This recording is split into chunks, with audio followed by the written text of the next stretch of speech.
Welcome back to Let's Just Say for this week. It is a special episode where myself and Christopher sit down with a local group called LDG, which is the Leatherman's Discussion Group. But this week's talk is myself, Christopher, a live studio audience, and we talk about intergenerational relationships. We sit down, we talk about our dynamic, what works, what doesn't work, and kind of just our histories in general. So I hope you enjoy this, and I hope you don't mind just something a little more personal from us to you.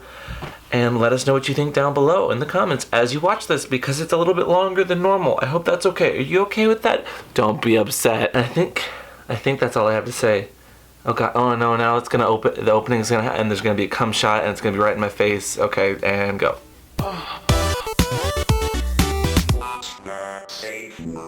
So, what I'm gonna do is do a little bit of an interview with Mr. Christopher, do a little bit of an interview with Amp, and talk about their togetherness. Welcome. Hi. Mr. Christopher, what's your origin story? My origin story. Yeah. I guess I knew I was into BDSM way young. I was turned on when I was 13 by watching Wild Wild West, and the time he got tied up, it turned me on. And he got tied up a lot. Yes, thank God. It turned me on, and I didn't really think it was weird. I don't know why. And then when I was kind of coming of age, I was in LA, answered an ad for wrestling. I think they were paying $150 to wrestle, nude wrestling. And so I said, okay, that'll be fun. And so I did that. It's quick money. So I got introduced to it really early on. I think I was about 20. Learned from these great mentors, and have been doing it ever since.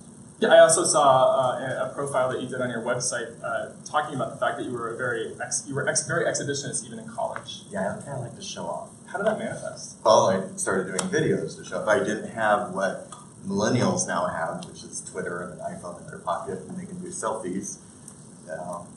Never. So back in those days, the only way you could kind of be an exhibitionist was through video. Yeah. So that's how I did it. That must have been an interesting first job out of school. Yes, my dad was not happy. He's like, you went to college for this? A man named John Rutherford, who worked at Falcon, he asked me to come direct porn for Falcon, which was kind of vanilla porn, but it's really high-end production. What were you thinking? I don't know. I was just, like everything I do, I just do it. It really was I never sought out to make it a career. It always paid the bills, and it was always fun, so I kept doing it. And I may have been freelancing for Macy's Satellite Network, which is where I learned a lot of the video skills, and I may have borrowed some of their equipment to shoot. Allegedly. All off the record. Oh, just being recorded. Right. So as you're starting your career as an iconic pornographer, what's going on in your personal life during this time? I was playing a lot, but I primarily was subbing because I really enjoy bondage. So I explored with many different heavy players here in San Francisco. When you and Amp had met and kind of gotten along a little bit, I think at one point Amp said, well, what should I call you? Shit, that's a fun one. So what should I call you? And I'm like, I don't know, sir doesn't seem appropriate because you're a puppy, you're not really a boy. I don't know. And he's like, can I call you daddy? And I'm like, no.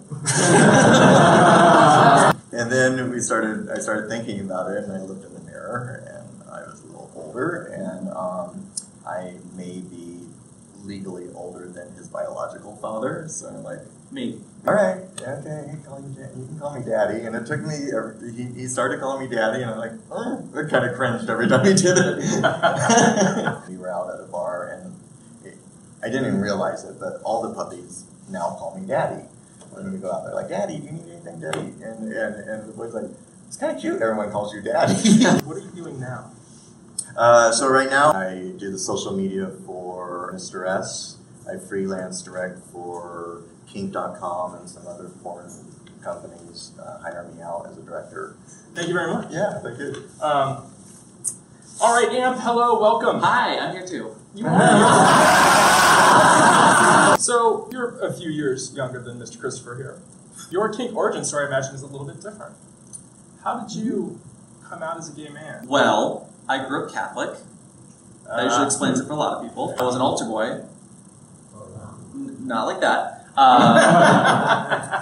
I was just in a very open, very liberal, very accepting family, so being gay was totally fine when I came out. And when I had that second coming out, almost like a kink coming out, I was able to explore. I knew that I liked bondage growing up. I kind of jumped just all in around 21, 22. I went into the kink scene more. I started researching puppy play, and I got involved, and here we are now. So let's talk a little bit about the podcast a bit more. Okay. How did you meet Bolt? We met on Grindr, of all places. We never hooked up, but we were always at the same kind of conventions and bars, and we always kind of saw each other in passing. And one day, he had come over to just play video games, and I was like, hey, you're an artist, you do artsy things, I need some help with a prop for this contest thing. And he's like, oh, what kind of contest? I was doing a cops and robbers scene for like my scene for the contest, and I needed a safe that twisted and turned, and so he helped me make that. And one thing led to another, and I kind of explained the puppy thing to him, and he just kind of was like, I can get into that. And so, it just kind of blossomed from there, and we hung out a bunch. And our specific YouTube channel actually stemmed from, we really enjoyed playing video games, and we actually tried to start a video gaming YouTube channel. It was something that was so saturated on the YouTube platform. There's a channel for just about anything out there, and while there are sex-positive channels and plenty of gay lifestyle channels, there are no gay, kinky related channels with people that are relatable and somewhat endearing and quirky, and so we thought, hey, why not? Let's try it. That's how it kind of came to be. So it's interesting because it sounds like you were just kind of driven to create some new, interesting content. I'm curious what programming looks like for you. Programming usually looks like, hey, Bolt, what do you want to do? I don't know. What do you want to do? We need to do an episode this week. And so we'll ask the internet. It's a little bit of everything, kind of like that. And if you've ever seen Bolt, he is as adorably awkward as he comes across. Yeah. That's one way to put it. I was just struck by something you said, which is you talked about building your brand and making things accessible. That's fairly advanced thinking for somebody that's 26, quite frankly. How do you come to this? I've always just tried to keep it really positive because authenticity, I think, speaks through what you're doing. I think staying positive, trying to be funny, and just making people laugh has always been something I really enjoyed doing. So being authentic just shines through a brand, more than anything, because sex shouldn't be about hateful comments and shouldn't be about stigma and should be about accepting people. And I always say everyone has an influence on someone's life. And whether it's one person or it's 1,000 or it's 1,000,000, someone is being impacted by you every day. So why would you want that impact to be negative? That's such an awful thing to project. You guys have a bit of an age gap, and I think it's an interesting age gap. You both are creating interesting, compelling content. Actually, he's putting me out of business. It's one part of it. Nobody's paying for porn anymore because they don't have to. It's it's part of our society everywhere you go. Now the iPhone, look what we're doing right now. It's crazy. Technology has grown so much. Porn. You guys come from very different places in your kink. You have very different views of kink. You kind of came up through a more traditional background in leather and kink and BDSM, Right. And now you're dating a guy that's much younger. He's your puppy. Who? Is he in this room? We make that work, and it's been a learning curve because when I think one of the first times I didn't really get how to be a handler the first time because I wanted to spank him because he has this amazing fucking ass. And so I punished him. I tied him to a tree and I told him he was being punished and I was going to spank him. One second. I'm going to interject here. So, the build up to this scene, Yes. it was a week before I was going to see him. I was in Seattle. So he told me not to come, not jerk off. Yeah. And so at the end of the week when I finally got to his place and I got to see him, he was like, oh, well, how many days has it been? And I was like, oh, well, 5 days. And he was like, it was 6. You were off by 1, and so we're going to multiply that by 5 because each day you were off was 5. Some trivial number that he made up because I was almost correct. I just want to spank him. Exactly. pouted for a freaking week because he hates to disappoint anyone. I learned quickly not to hit the puppy. I want to know how you guys met each other. IML, we do live demos, and so I was first time seeing Mr. S on the sales room floor and saw him tying people up, and of course I knew who he was. He noticed I'd been around for a few scenes. He was like, "Oh, do you want to come get tied up?" And of course I was like, "Oh no, I couldn't." I tried to get a hold of you that weekend, that first IML, and you blew me off. After I untied him, we were talking for a little bit, and I was like, "This kid's really smart." And then we followed up on the phone, I think, after that. So It was just a slow transition from there, chatting every once in a while, texting. Your puppy, your daddy. Talk a little bit about how your DS works, or if it works. my DS. The dumb sub relationship. Sorry. Thank BDS. you. He's attentive. He will take care of me. Go fetch. He loves fetching. He'll go get fetch drinks, cuddles, and affection. Our relationship is very open and respectful, and there's lots of communication, but there's no jealousy. I mean, there are moments where we sit down, we have a talk, and like, hey, is this good? Is that good? We just try to make each other happy and have a good time. I see it a lot more like a mentorship. As he's starting out his life, I've had lots of experience that I can help him out with. What?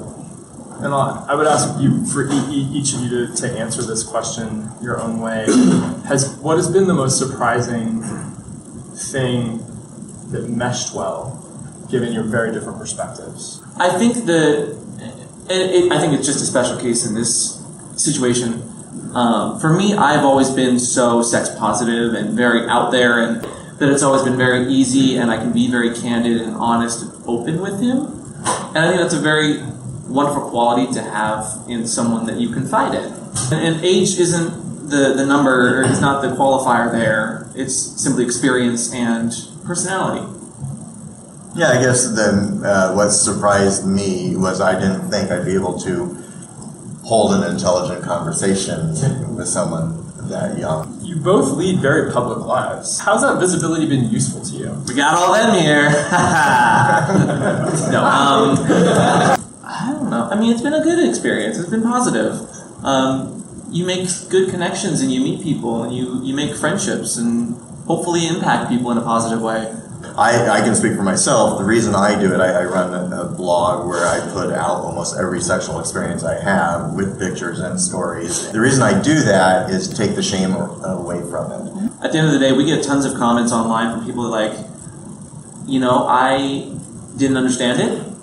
I appreciate that you approached this very lightheartedly and you made jokes with us, not at us, because self-deprecation is a tool that, when used properly, is so powerful. When you're making fun of yourself, they can't make fun of you. You're making it a very level playing ground. And when you do that, people can watch a video about diaper play and walk away with it saying, I get why they're into that.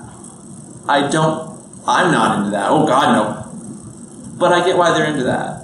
And I think everyone kind of gets different perspectives from that. Yeah. And that's why I do it. Because I like making people go, huh, you're stimulating people, both up here and hopefully down there. So you're both coming at this from a kind of a fairly similar way, different approach. We are gonna call it now. Okay. So I want to say thank you guys so much. This has been a really good conversation. As always, thank you guys so much for watching. As a thank you, I promise I'm going to get around to all the vlogs. I still have another couple bathhouse episodes. I've got some episodes directly with Kink, as well as my adventure traveling from Seattle to California and kind of all the shenanigans that happen there. But there will also be tons of MAL videos coming as well, which is the entire Mr. S crew setting up, going to the convention, and kind of just having a really, really good time. Anyway, leave comments down below if you guys enjoyed this. Leave a like if you want to see some vlogs coming up. And we'll see you guys next time. Well, what's the safe word? Bye. Oh, also Happy New Year. Yeah, it's been the New Year for a bit. No, you get it. You get it.